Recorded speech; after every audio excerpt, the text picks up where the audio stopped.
everyone. How are you guys doing? I hope really, really well. Welcome to another episode of Coffee Break with Melissa. I'm Melissa, and I'm joined by one of our wonderful LSSI foster parents, Mr. Mark Westphal. Mark, thank you for being here. Thank you for asking. This is awesome. We go way back. All the way back from 2015-16. Yes. At the old building. Yes, the Freeman Square building. Yes. Historic, beautiful historic building. A lot of character and charm. Mm-hmm. I love that. Very, very great memories. Oh, yes. Yeah. I was a guppy. That was where I got my start in child welfare. And did you have prior experience in child welfare? Nope. I came from being a paralegal over to doing child welfare. Oh, neat. I didn't like paralegal very much, but I like what I'm doing now.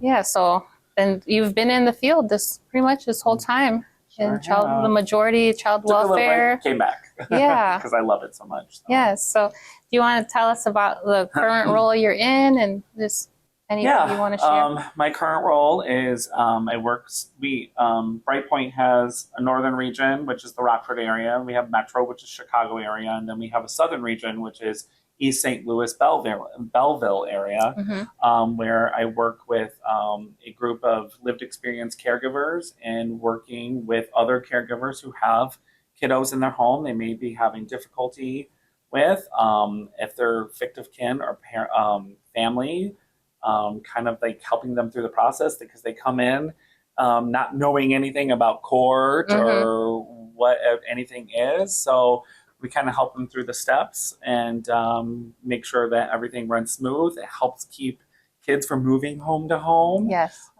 Starts eliminating some of those things because being a caregiver is very difficult, and we understand all of that because all of us have been there and done that. And just understanding that as you need a team, you need a village, you need a group of people to help you, and that's what we try to do is just build that team and village and surround the caregivers with support if they need to like vent or cry or whatever it may be. We're there and we make sure that they're getting all their needs met. Especially family and fictive kin is very important as we're placing more with those people. So we want to make sure that they understand that, we understand that you're aunt, uncle, grandparent, but now you're a caregiver. This is, I know you parented before, and this is all going to be tough, and things are different these days, but we lead them through so we can have a successful placement and a successful return home. No, that's what it's all about, right? Yeah, it's about returning the kids home back to their parents. Yes. And where are my manners? Please, let's talk about what we're having to drink. Let's enjoy these beautiful, delicious beverages. What did you choose for today's? A black iced coffee. It's the best. Oh, yay! And I have a little decaf espresso. Really good. No caffeine? This is like my sixth cup of coffee. So I think this is the part where I'm toning it down, but I still want to, want to taste that coffee taste. Yeah. I love it. Yeah. I'm not going to let you drink coffee by yourself. There you go.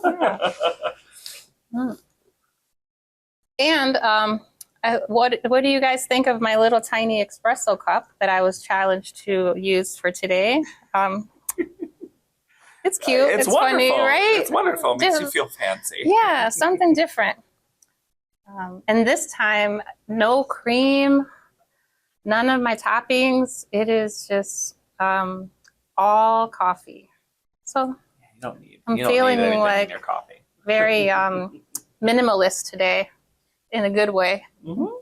So yeah. So Mark, what brought you to child welfare, or like what's kept you? I know you weren't crazy about the paralegal job way back then, but like was there something specific? I went to school at Rockford College, which is now Rockford University, and actually did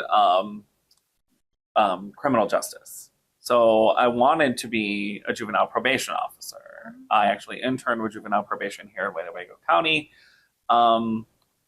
I liked it and stuff, but like there was at that time in 2014, 2015, they weren't hiring, and I needed, to start a career and a job and all those kinds of things. So I just started looking around, and I don't remember who was. Somebody said, have you ever thought of working and, you want to work with kids, so why don't you do child welfare? I was like, I don't know. So I did my research and started calling around, applying for jobs, and the job at Children's Home and Aid, which is now Brightpoint, popped up, and I interviewed and started right in, just right in, and got my CWEL license, and I've been there and had a little break, and now I'm back. So yep. And you've worn, thank you, and you've worn several hats over the years. And you've kind of dug in you've gotten real deep with it. Do you want to tell us all the ways you've given to this field? I started off in 2015 just doing regular foster care work. At the time, Children's Home and Aid had it where you just did generalized foster care or you did specialized foster care. And I've always had a heart for kids with disabilities and medical issues and stuff like that. And I liked working with kids that are just different. And a job came up to be promoted up to specialized foster care. And I did that. I absolutely loved it. It's probably one of the hardest, points of working with, kiddos with disabilities, behavioral issues, medical issues. Cases where kiddos have feeding tubes and stuff like that. It's just really, really a tough part because you see the kids 3 times a month and a lot more paperwork. Yes. Excuse me. But I loved it. But got to a point that it was really weighing down on my mental health because of the long hours and stuff like that, and some of the hard stories and the hard cases and all that stuff started coming together, and I was like, I need something else, but I didn't want to leave, Yes. So I went over to Intact. I did Intact until I left, and then I came back, and then I did casework at the beginning, and then got, the position came up for the statewide caregiver support position, and, nice. And I ended up with that, but right now I'm back doing case management until August until we hire some really good people, and there we are. Yeah, great. And that's one thing about child welfare for anyone who's considering entering the field is there is a need for flexibility and being willing to and when stretch. when I went to Intact is when I became a caregiver, and working as a specialized foster care worker was not really the hours were just too much for me to be able to pay attention. Getting my caregiver license and becoming a caregiver and having a lot of specialized need kids in my home, so it was difficult because they need your attention and time. So I had to find something that was a lot more flexible, which Intact ended up being. But then it just started getting a little too overwhelming for me at that point because I've had some kiddos that really had some rough times, and I really needed to concentrate and pay attention to them and make sure their needs were met in my home. Yeah, absolutely. So I had to push back a little bit, and then went to a different job doing adult protective services investigations, which was flexible to a point, but it just wasn't for me. My heart lies with kids. Yes, doesn't really. I don't get me wrong, I liked working with the older adult community and disability community because that's where my heart lies, because I have an adult disabled son, but I needed just a break, I think, from child welfare, and but that's where my heart is, so I had to go back. And I'm loving it still. I love the job. It's a tough job, and you just have to, I don't know if we're born with that in us to be able to work in this field and, in the tough situations, but there was that calling and I took it, and now here I am still after 10 years. So it's like I think of it like a sandwich. Like you had this layer of the 9 to 5 contributing, and then you're like, I have more to give from 5 to after 5 Yep. to like be that safe home. Yeah. And you decided, need it. yes, and you went out of your way to get trained.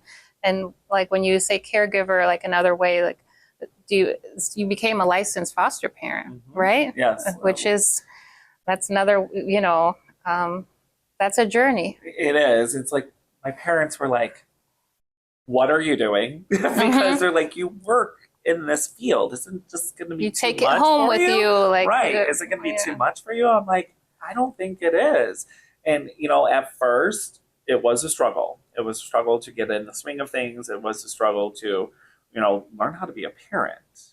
And learning what, needs are. And I figured, I'll take teens at first. So my first. Which, bravo to you, because that is where it's so hard, we struggle with. So thank you for having gone to teens. I did teens for a while and had some instances where I felt like, maybe teens aren't for me, maybe little ones, then I took down after a while, I was like, let's try the little ones. They're going to be fun. They're going to do all these things. They're going to enjoy more things. Teens, they just enjoy their phones, tablets, and that's it. Yeah, they'll thank you later. You might not know the thanks, but that impact is like... And they stay in the room, and I was like, I want to buy Legos. I want to build Lego sets. I want to read books. I want to do all these fun kid things. Take them to like Santa's Village and to the Dells. I mean, teens sometimes don't like doing that kind of stuff. You're lucky if you get 2 words out of them. Exactly. You got to meet them where they are, and they kind of run the show a little bit, and you just go with the flow. Yeah. With little ones, you have a little bit more control, but you can be real fun. Yes. I remember the first time I had a little, and I got a different home, so it was bigger, and I was able to do an Easter egg hunt inside. Oh, fun! So I got to, like, the kids were in bed. I got to like hide eggs everywhere, upstairs, downstairs, and I videotaped the whole thing. And you could hear me just giggling, and I wish the camera was actually on my face and not theirs, because I was probably beaming the whole time, because that was a blast. It sounds like it. That was so much fun, and until they were like, I forgot how many I hid. Oh, did they get tired of looking? Yes. Oh my gosh. They were done, and I forgot how many I hid, so they were counting. They're like, how many did you hide? I'm like, was their basket full at that point? Baskets were full. They were done. They were opening. They were wanting the candy. And I hid big eggs, too, that had money in them. So I made those a little harder to find. But I think the next couple years we were still finding eggs. My gosh. You went big.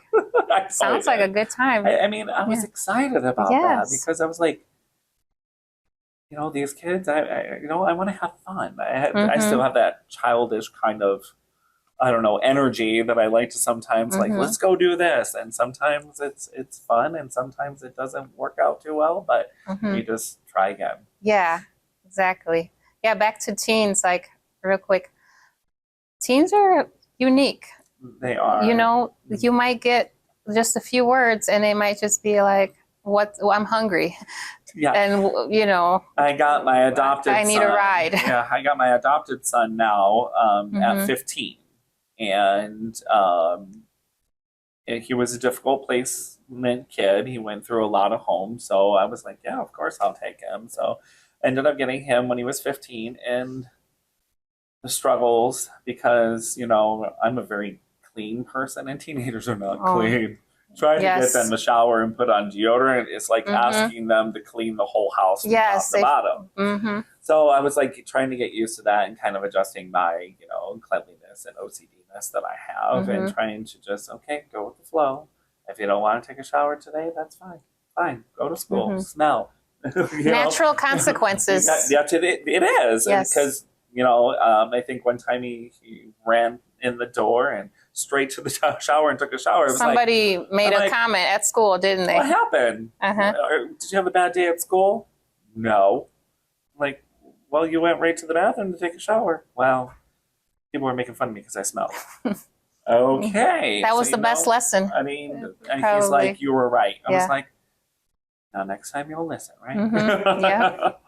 But teens are funny. They can either be really excited to do fun things, or they can just be wanting to be by themselves and, just, I say like just become a little addition to the furniture or their bed because they don't move.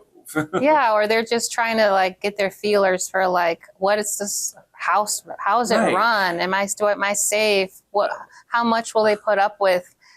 What can I get away with? Yeah, especially the older ones. They're going to test. I mean, any of the kids that we get into our homes, they're going to test you. There's like that little honeymoon period. Yes. And then the test starts. Mm-hmm. Are they gonna accept me for who I am, or are they not? Are they going to just not be that person I can go to? Can I open up to them? So they're going to test you with different things, whether it be just behaviors, or never coming out of the room, or just leaving and not coming back when it's curfew, or whatever it may be. Whatever your rules are, they're going to test that boundary to see how far they can stretch. And if you show them that, well, I'll adjust with you, then things start to calm down and settle down in that position. But it's one of those things you just got to learn as you go, what boundaries. Even the younger kids are going to test you too. Yeah, they're going to see what we can get away with. And I remember one little kiddo I had, he because of like safety and stuff like that, and I want to make sure my kids, I have like cameras in like my living room and kitchen, like the main areas. Sure. And I think I was sleeping and my watch was vibrating, telling me that there was movement somewhere. And it was one of the kiddos on the counters in my kitchen trying to get to the snacks that I had on the top shelf. The second you said that, I was already, they're going for the cookie jar or something. They are going for those snacks. They had the nighttime snack time and they wanted those, and they knew I was asleep, but they didn't know that. I got a little vibration. I usually wake up for that. And then I just walk out there, oh, what you doing? And the look. The look, uh-oh. Busted. It's like, not at night. We don't snack. Let's ask, before we do. We can have a snack before bed, but not during the night. I mean, this was maybe at like midnight in the middle of the night. So, and sometimes it takes our kiddos some time to get adjusted and be able to sleep good and, those kinds of things, and feel comfortable in a new space with strangers. And that's, one of those things sometimes I would just stay up actually and just sleep out in the living room areas just in case they need something, or they just feel like they just can't sleep. And sometimes we'll just sit out until one of us falls asleep and, those kinds of things. You just got to give them time to really feel like they belong. And that's what you want. And that's what you want to try to welcome. Exactly. And then like with all the agencies, like we're required, and it's so important to like try to set foster parents up for success and kids up for success by like getting to know your homes, getting to know their strengths, trying to, match the kid with a family that can meet their needs. Right. And sometimes we get kids that we're not able to do that. And, when I first had to put in a notice for a child, I felt so guilty. I felt, what did I do wrong? Am I doing the right thing? You question those things. And sometimes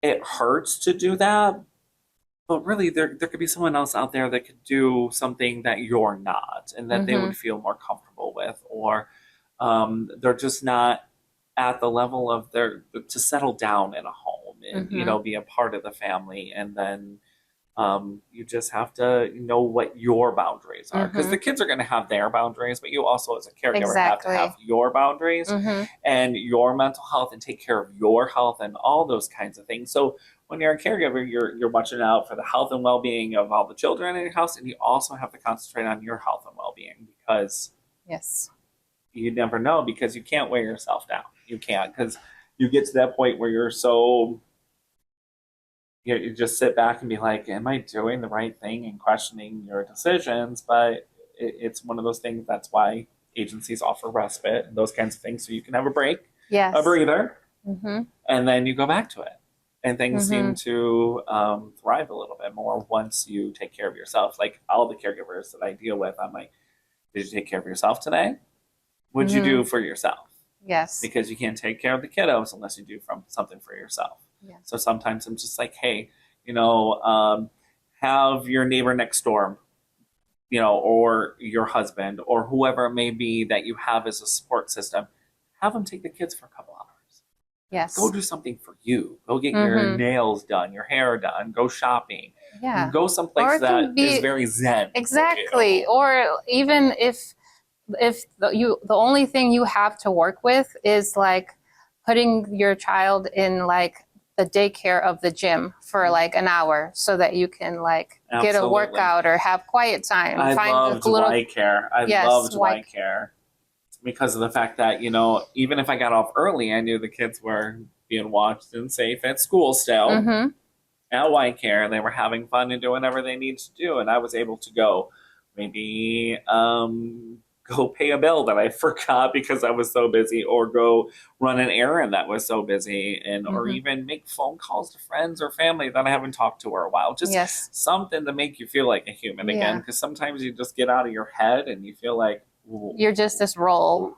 You're just like your body learns to like be a robot, is what I call it, is because I'm a very regimented person in my schedule in my home, but sometimes it just gets to be repetitive. You got to throw those anchors in there where you can just be like, just go, just do something for yourself and take a breather and just pick them up, and you're energized and ready to go, and they're energized and ready to go because they're always energized. I love that word. That's so true. And honestly, I think that's summers. We're filming this during summer, and summer is a tough time. It's wonderful, but also has its challenges, you know, even in the best of circumstances. Right. And, you know, I like the school district that we're in has extended school year. So I was able to send my little one to extended school year and stuff. So that still gives me a little bit of leeway. And then when he's home, usually he'll be with his friends. He has a best friend who lives in the neighborhood, and or my oldest will, you know, watch him, and we have go-kart scooters, stuff like that. So they're able to ride them around. There's always outside activities that they do, but when it's raining and stuff inside, we have all the video games that you could ever think of, and all the activities and pool table and all those stuff. Just got to keep them busy, because once they're not busy, that's when problems and or they break a rule or something happens. So you just got to line them up for an adventure, because my adopted little one, he's not big on going to camps or anything like that. I'm like, okay, so let's make a plan. We always start the conversation about usually around April, middle of April, like, okay, so summer's going to be coming soon. So what are we doing this summer? Do you want me to send you to camp? Do you want to do some, you know, what do you want to do? Be home. Okay, so what are we going to do at home? What are our daily activities? Do you want to do chores? I mean, what are we doing? Because throwing chores in there, routines, they're going to come up with something else to do. That's going to keep them busy if you throw in chores in there. So you got to let them think for themselves sometimes. And, you know, as long as it's within the guidelines, we're ready to go. Exactly. Yeah. And like teasing out those anchors, like, okay, the Y Care is an anchor. That really good, kind neighbor, you know, his play dates. And our family likes to volunteer too in the community. So, you know, sometimes I'll be like, okay, do you want to volunteer this weekend maybe? And that's good. Or, you know, during the summer, is there anywhere you want to go, you know, to like volunteer? Maybe we could go.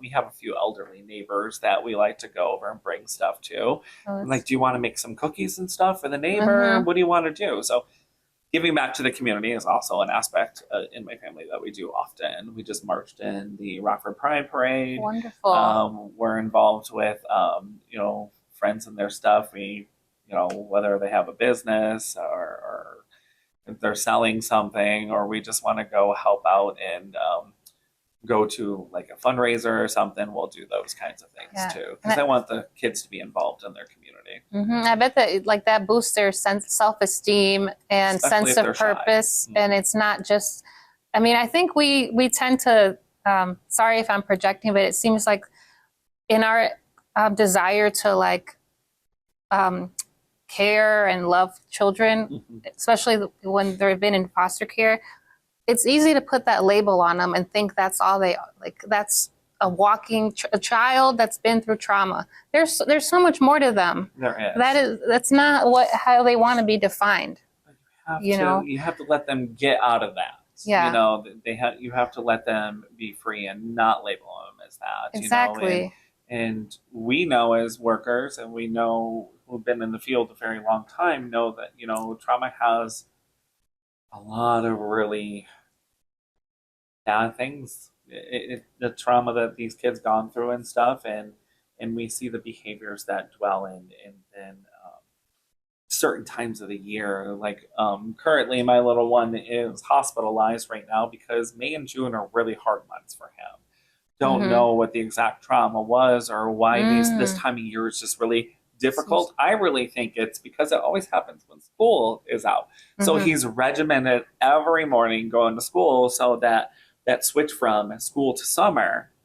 There was some unsafety at some point. Yeah, and maybe. not having like this regimented schedule like he gets every day during the school year, it kind of like messes him up. He's like, what do I do? What do I do? I don't know what to do.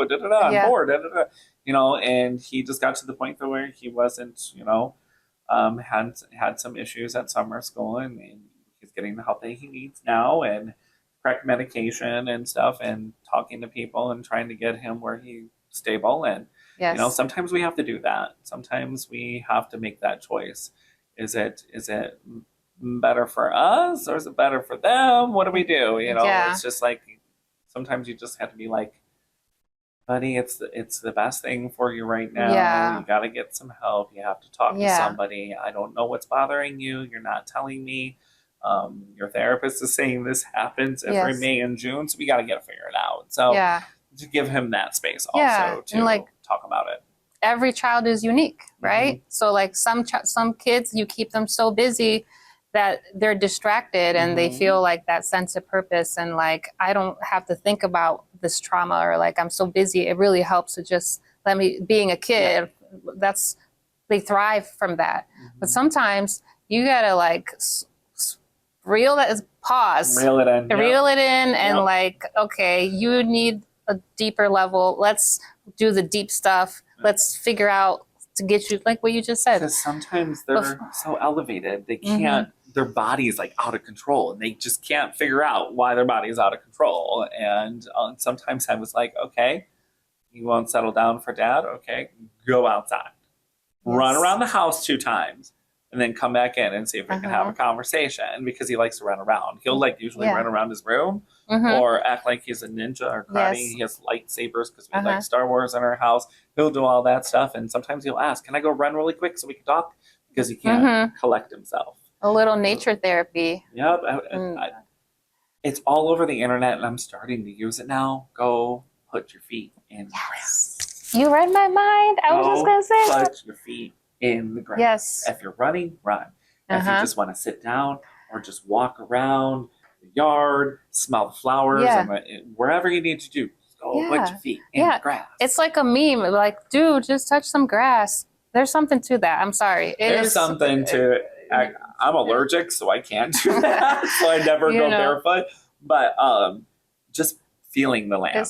You know, it's like, you know, hug a tree. That's something to that too. Since I'm allergic to grass and having that, I like going to the beach or places that I can actually, that is nature, and I can put my foot into that and just to feel that a little. The walking path, being by water, you know, wherever you can and just find. Smelling and listening, and like when I go on hikes or we go out to rock cut or do whatever, I like silence for a little bit just to listen, observe, and it kind of grounds us as parents, and it also grounds the kids too, to bring things back. And then sometimes on those walks or bike rides, you have some great conversations because they're like, okay, all right, and we're doing this, and sometimes they're able to open up to you about their past or about what's currently going on or whatever it may be. I like getting them outside, feel it all. I need to spend more time with my daughter in nature. I think with having a teen, that get electronics is like the second palm of her hand. You know, and it's just like, and I'm guilty big time of using that as a tool, calming tool, and that was my mistake. Huge mistake, because now it's become like a security blanket. And when you have to remove it because of a disciplinary action had to be taken because you did this and this, so I'm going to take the tablet away. But in order for you to get that away, what do you want to do to earn it back? Are you going to go? Are you going to clean your room? Are you going to put your laundry away? Yes. What are you going to do? Because you can earn it back. Yes. But sometimes the attachment is so there, they lose their mind. Lose their mind. You would have thought I took everything. Right. And it's just a tablet. Yeah. But it's their world. This generation is their world. And I did at the beginning, I think it was a failure on my part. If he was having a behavior, I would give it to him to calm him down as a calming tool.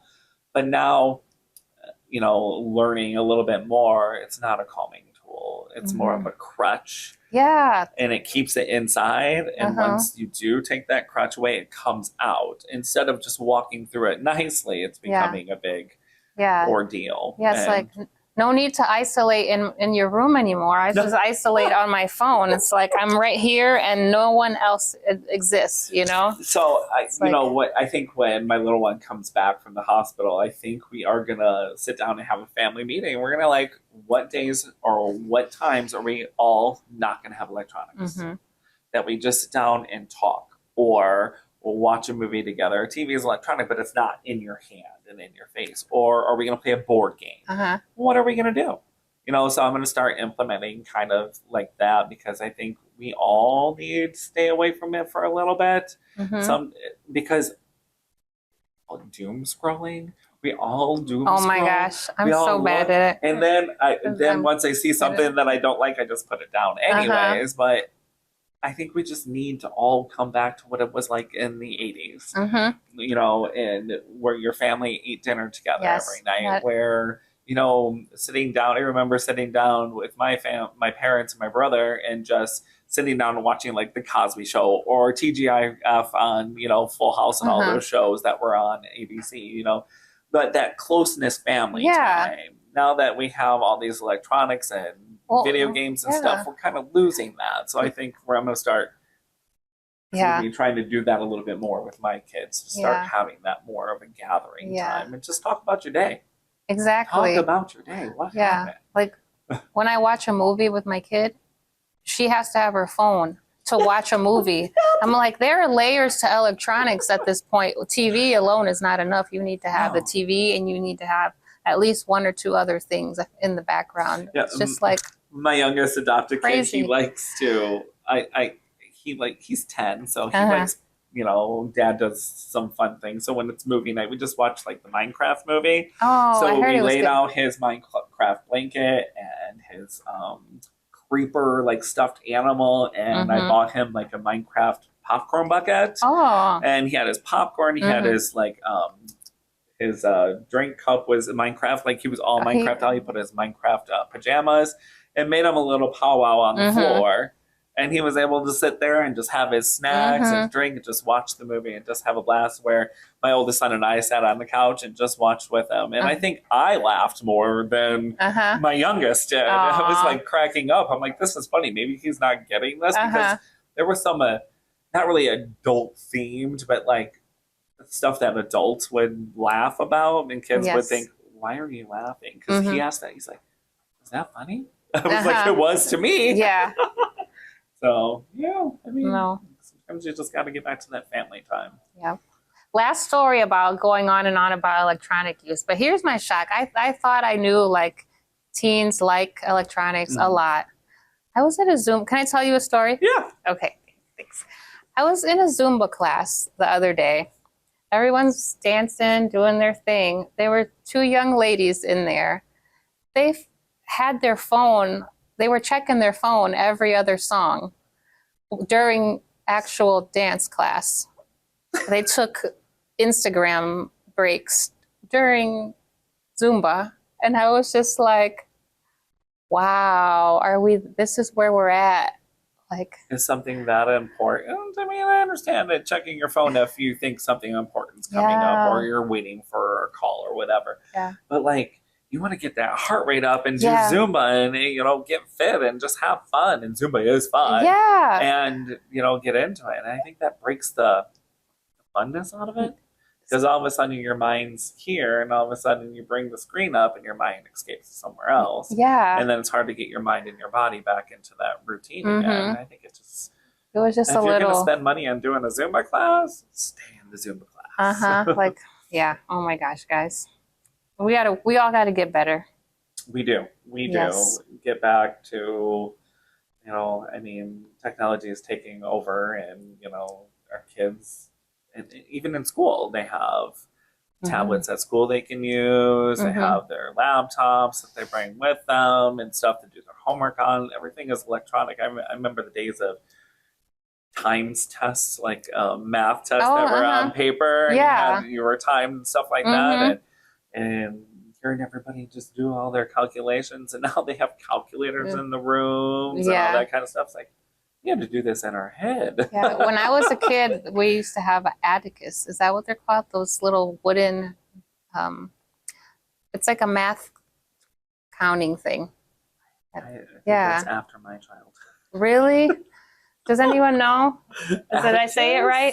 Yeah, it's I think it's a Japanese, possibly Japanese counting tool. It's like little beads, and that's how you learn how to count. Oh, I didn't. Before, I think I know what you're like talking about. It's just a box and it's different colored beads. Yeah. And you learn how to count that way. I remember seeing those. Yeah. I never used them though, because I used my fingers, and then back in when was I in kindergarten? Like, learned to add and subtract. Like 84, 85. Like, they taught us like touch math. Oh, no. To where they, you just like 8 is 1, 2, 3, 4, 5, 6, 7, 8, just like in a circle. So, and during time tests, you just hear pencils clicking on the desk because everybody was doing that. But, times have changed, and they learn math really weird. The first time one of the kiddos brought math homework home, you felt bad about yourself, didn't you? I was like, what are you doing? The answer is this. What are you doing? No, we have to do it this way. I was like, there's an easier way to do that. They're like, no, don't tell me. I have to do it this way or get in trouble. Like, there are ways to do this math, but new generation. So, Mark, where you work, and just like even in your journey when you got licensed, any thoughts on like the importance, or like when kids are considered like different in some way, or like something, how to support them, or how you help caregivers in your role, or how workers can do a better job about like meeting kids where they're at? A lot of the conversations I've been having lately is kind of learning and also teaching how to talk with a child and not at a child, especially your teens or your kiddos that do have some sort of disability, behavior issue, or whatever it may be. Starting the conversation and letting them kind of lead the way with those conversations instead of talking at them. Especially, I had to learn quickly. It's like with teenagers, they would frustrate me so much, and I would just get like angry, and I'm just like, why are we doing this? There's no reason for this. And a lot of times I find myself kind of just talking at them. Okay. You should have done this and not this. Instead of like, okay, let's have a conversation about this. You did A, B, and C, and that's 1, dangerous, or 2, against the rules here. So why did you do it? Explain to me what popped in your head. Exactly. And let's have that conversation. Instead of like, you should have done this, now this is the consequence. Talk about it. Of course, there's going to be a consequence, but I think it's better for them to lead that conversation because they did the thing that was wrong. Yes. Let them tell you why. Let them, let's figure out a solution next time when this happens. Next time, if you think that you should do this instead. Yeah. Kind of make them work their brains and try to figure out, oh, maybe I should have asked first, or maybe I should have done that. That was pretty bad. And leave it in their hands. Yeah. And then give them the consequence. Exactly. Sometimes the older kids, I'll let them choose their own consequence at, a level of, not like, not have my tablet for 1 minute. That's not a consequence. Nice try. Good try. I'll give you that. No, think of something that you feel is an appropriate consequence for this. The little ones, you can't really do that with until they're much older, but teens, give them their own consequence. What's your consequence? and then tell me how you're going to earn it back, whatever you're taking away or whatever is being, taken away from due to the consequence. How are you going to earn that back? How are you going to earn back my trust? What are those things you're going to do? Put it in their hands, because if you try to control kids who feel like they are never in control, you're going to get a lot of just negative behavior, and the house is not going to feel right. Put it in their hands, because kids in foster care feel like they have no control over anything. Give them that control, and you're going to see positive feedback. Just starting off with that question of the benefit of the doubt, like, help me understand you versus how dare you do that thing, break that rule. Like, and I did that a lot at first. How dare you do that? You know what the rules are. You're not supposed to do that. And then I just started like doing some reading, some books, and just, kind of like or went back to a training or something, whatever it may be. Because you're pulling out some advanced parenting skills. Like, I'm going to listen to this again and take notes and apply some of this stuff, because sometimes you just got to pull back and look at it. Yeah. Okay. And sometimes I get to the point, still now, sometimes I'll just lose my mind and be like, and yell a little bit. And then I go back and I'm like, no reason that I had to yell. And then I'll sit down and be like, hey, I apologize. That was absolutely bad behavior, but your behavior was also bad. So I'm going to correct mine. How are you going to correct yours? Yeah. It's giving them that, okay. You're not, you don't think you're perfect, and you own what you can consider to own. What I have done. I've owned where I've yelled. I've yelled, or I slammed the door to walking outside to take some deep breaths and feel the grass is what I would like to call it, even though I don't touch the grass, I feel the grass. Yes. And then I come back inside and we sit down and apologies happen. And I'm like, I shouldn't have done that. I got a little angry. I want you to tell me, why you did this, and I want you to figure out how we can fix what is going on. Give them the tools to fix it. Or like my oldest, my 22-year-old that I adopted, he ran away one time. And, I was upset. And I was worried, because we're all worried for our children and stuff. And, but I texted him. I was like, okay, are you safe? Yes, I'm safe. Okay. Are you doing anything bad? No, I just need a break. Okay. All right. As long as you tell me, you don't have to tell me where you are. As long as you text me every day that you're safe and that you're not putting yourself in harm's way, or you're not doing anything that's stupid that you're going to get a consequence for later in life. Yes. When you're ready to come home, you come home. He didn't know that where he was, I knew people who lived around where he was that were kind of looking and checking on him anyways.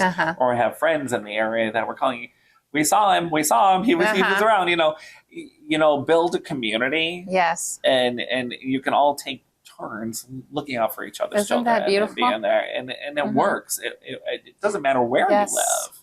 If you live in Rockford, if you live in Majestic Park, Loves Park, you're going to find a community. Yeah. And you're going to introduce yourself and say, hey, just let you know, I just became a foster parent, and, and if I need some help, would you be maybe available to maybe keep help out or just keep an eye on them if they're around or whatever, or playing outside, because I'm, build that community, build that support, because you cannot do this alone. It takes a village to raise a child. Even as a foster caregiver, or as a birth parent, whatever it may be, it takes a village. And that's why we're doing a lot of work now with family finding and building that village. Tell me about that.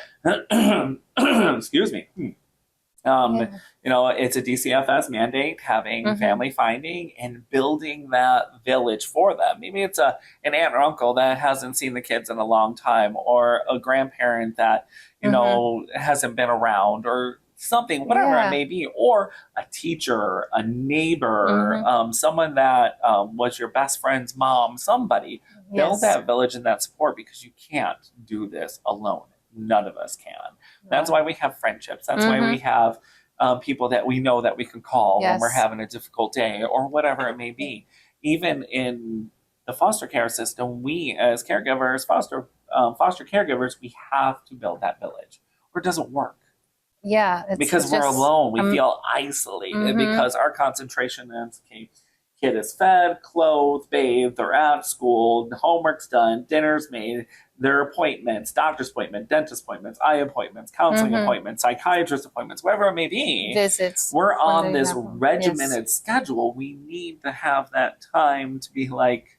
That sounds like burnout. Like you ran out of fingers. Oh yeah, you burn out. If you don't have a village, plus a job, plus you have to make a living. You know, what if you have pets? What if you have other family members that rely on you? Yeah, it's a lot. There's a lot, and if you don't build that village, you will not be successful. You won't. There's no way to be successful without it.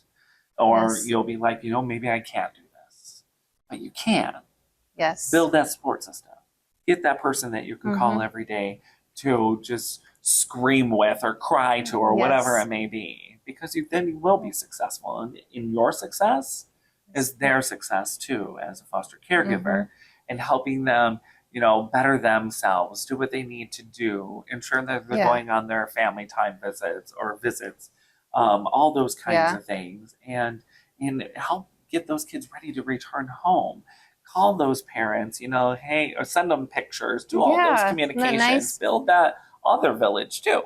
Yes, and like here at LSSI, like there's really nice language and efforts. Like I don't know where with where you work, I imagine it's the same thing where like employers are trying to like think of the whole person because they need output from you as a worker. How if you're struggling and doing with all these things at home, like how can they help you be successful too, so that you can help the company be successful? It takes a village reverse. And absolutely, here, like I feel fortunate here at LSSI, like in particular, they're really trying hard to like put things in place to like help the whole worker as a person, not just a person that needs to get these things done. Right. So it's really nice. You have to be supported. You have to be. There's no way any of us could do this job and not have that support person or a person to go to, or be just like, hey, I need to take a personal day tomorrow.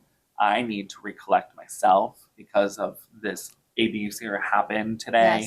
I need to regroup, or I'm not going to be able to function and be able to have that time to be able to do that. Sometimes you have to say, stop. I need a break. And that can happen in parenting too, or any kind of job. Where you're like, because jobs are stressful. I don't care what you do in the world, jobs are stressful. But sometimes you have to know and listen to your body and listen to your mind and know when to say stop. Take a break and be done. Because you can't. You can't help the families we're working with if you're not okay. You can't help the kids that we're working with and be okay. You have to be okay first, or you can't function. And as a parent too, you have to have those times to just, and sometimes to those points where I will be like, I'll get home from work and I'm like, boys, Dad's going to take his 15 minutes. I will go in and listen to some music or something. Maybe I play the piano and sing, and I teach voice lessons and all that stuff too. So sometimes I'll use, trying to put together a lesson plan or something for a kiddo and use that time as my calming, because that stuff calms me down. So that's where my stress relief goes to. No, that's so good. Man, so many things that we could say. Well, I guess as we're kind of wrapping up, you started telling us there's a question about hobbies and passions. Like you got all these skills, Mark. Yeah, I director. I'm usually a voice and music director for a company here in town called Children's Theater Project and Children's Youth Theater Project. They're the same company, and we do shows down here at the Nordloff, one in the fall and one in the spring. And that's my stress relief, teaching kiddos how to sing and, that's wonderful. And how to act and perform and get out there on stage. So you announce auditions sometimes, or how do you? On Facebook, if you look up Children's Theater Project, ctpytp.org, and look on there, and it's from kindergarten all the way up to senior in high school. The fall show is Wizard of Oz, and that will be up. We take kids above 6th grade if we need more kiddos and stuff. But it starts at kindergarten. See these little Aw, kindergartners out there. I want to It's see like, one of the oh shows. my gosh, it's going to be so wonderful because we'll start auditions and stuff in August. We just did this spring Beetlejuice Junior, and it was Oh my so much gosh. fun. It was so much fun. And you have to find those hobbies and things that you love to do to take away the stress. People are like, how can you work with 60 kids on one show?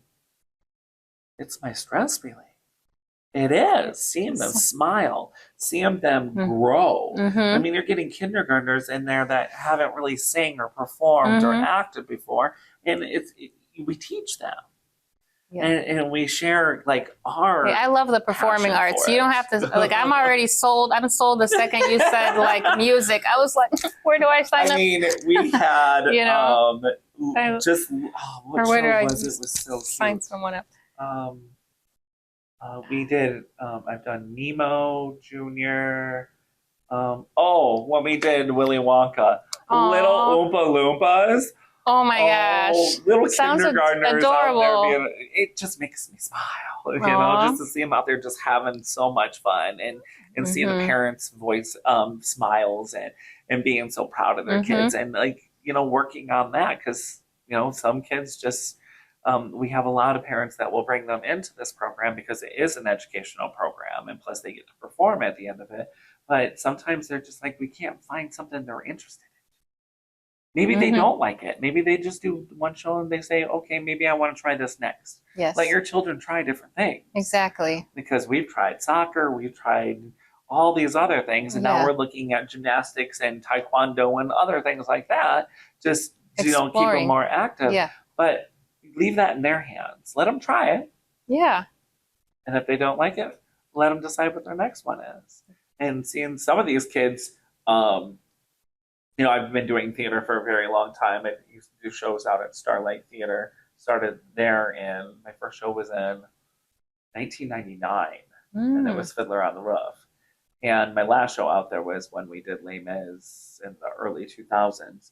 But once I became a parent, it was just that I auditioned there once. Oh, did you? Yeah, I did 2 calls. I didn't end up getting the role. But I was in high school. Oh, yeah. Hey, get out there and try again.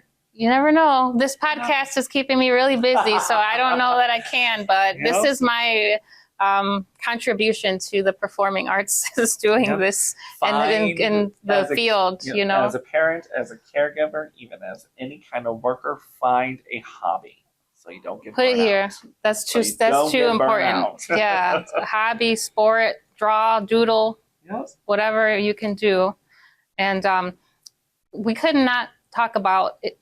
We're recording this in June, the very tail end of it, no less. But hello, it's Pride Month still. Sure is. Like, we care about this year round, but we got to celebrate. We have things to talk about.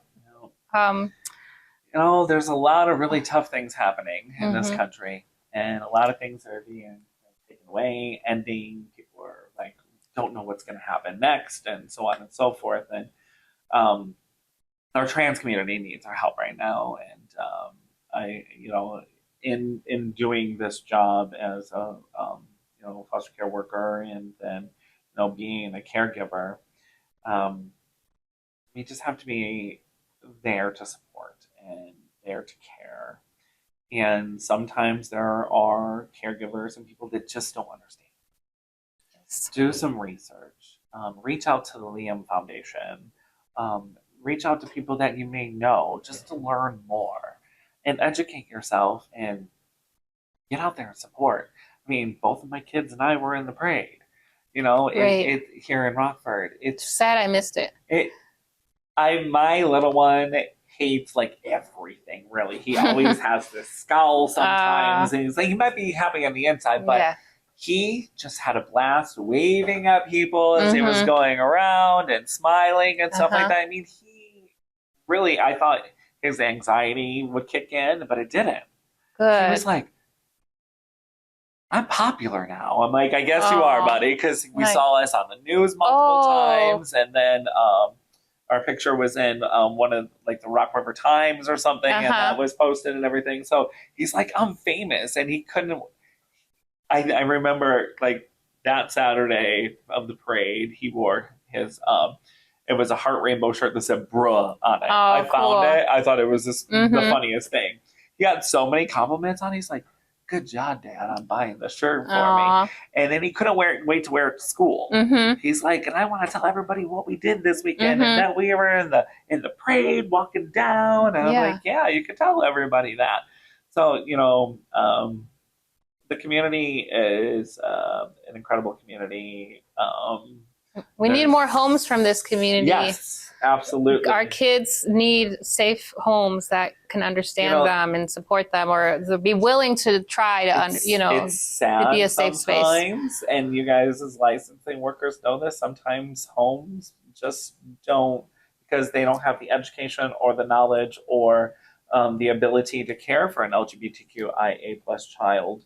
So having more homes that are open and willing to be able to support, learn, listen, be that person, because they're struggling. They are trying to figure out who they are. Exactly. They don't understand why they're going to turn on the news and there's all this negative nonsense going on about the community, and they want to hide it. Everybody needs to be themselves. Everybody should be able to walk out into the world and just be who they are without hate and ridicule and all those things. This world would be so much better. Yes, and everybody, it would. I think, would be so happier if there wasn't that, biases that is happening. Yes, we all have some sort of, we're all human. We all have a biases about something. Yeah, it's not. And, it's as adults, we need to work on that and work through that biases and work through that negativity about whatever it may be in your head, and see that it'll open you up to something amazing, something beautiful. Yeah. A whole group, a whole community that could change your world and be another support for you. Exactly. As you're going on a journey. You're never going to be alone if you open up. Yep. You're never going to be. Be willing to have the dialogue, and kids are in the their brains are not fully developed. Sexual identity aside, they're trying to figure out the world as it is. And if they don't have a safe place to get their mold themselves and become who they're gonna be, that they're gonna suffer. And the statistics don't lie. No. Kids, they're at a higher risk for self-harm, for homelessness, for so many negative outcomes. That's why we've realized, the field, I think at large, has realized we got to do better for them. We do. There's trainings now that are required. Yep. We talk about how you process the training. The vetting is very important and necessary, because too much harm has come to kids when that wasn't done. Or just be that person for them, and you will see the wonderfulness that can come out of it, the amazingness. Yes. And then also, as a caregiver, maybe the kiddo's parents aren't quite there yet. And maybe you can help the parents realize where the kiddo is at, and be that bridge, and help them realize who their child is, and then open up their minds, make them, hey, maybe you should go with us to a PFLAG meeting, or hey, there's the Liam Foundation where you can get all this information from. Reach out to them. Do all those kinds of things, and see, that there's, I think it's not negative, it's not bad. Yeah, I think caseworkers and us, licensing workers, just we have a responsibility to help with the meeting of the minds, help prime and lead people into being willing to meet each other halfway. Absolutely. Because sometimes it's just a really good icebreaker to or a constant, ongoing child and family team meetings, building relationships that can help dissolve those stereotypes, or just thinking just whatever you think about the other person. It's let's come to the table and let's meet them where they are at first. And then help them build that bridge. Yes. I call it the rainbow bridge. Help them build that rainbow bridge. Yeah, it goes both ways. And let them understand that having the feeling is fine. Exactly. But now, realize that your kid's not different. Not different at all. Your kid's just a human trying to figure out who they are, and just, have those conversations. Those conversations are not easy conversations, but those conversations sometimes have to be done. Yes. And either as a parent or as a caregiver or whatever it may be that person. Be that person that makes them feel, I am okay. Mm-hmm. I am not different. I'm a human. Exactly. I'm just like everybody else. Yep. And let them live their life. Exactly. And you're not alone. Whoever you find yourself, there's, there's organizations, there's, us, wherever you are, like there's someone that there's a way to get information and get support. Absolutely. And, just Google and you'll see a list. Mm-hmm. Yep. Well, what's one thing to celebrate? What are you celebrating, Mark, as we wrap up? Thank you for that. That celebrating was like that you're proud of, something you've accomplished. It could be like any big or small, or it could be, in the last month or this year at some point. Anything? Getting my kids out to see the world and other people and meet other people. Doing the parade, I think, was, I took both of them out of their shells at that point. Both of my kids are very shy. They're not really wanting to be out there. I mean, my oldest son is deaf, but he has cochlear implants, and sometimes he feels that his voice is not as, he doesn't like really talking because he thinks his voice sounds weird. Getting your kids out of their shell and just bringing them and seeing how wonderful it is to do something like that.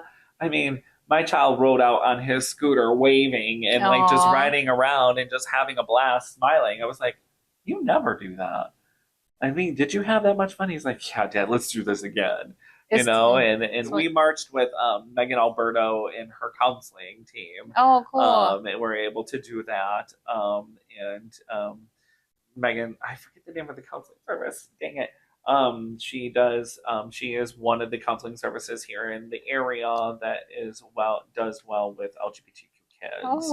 And they have specialized services for those kiddos and stuff like that too. So great. It's out there. You just gotta Google them. Awesome. No, very true.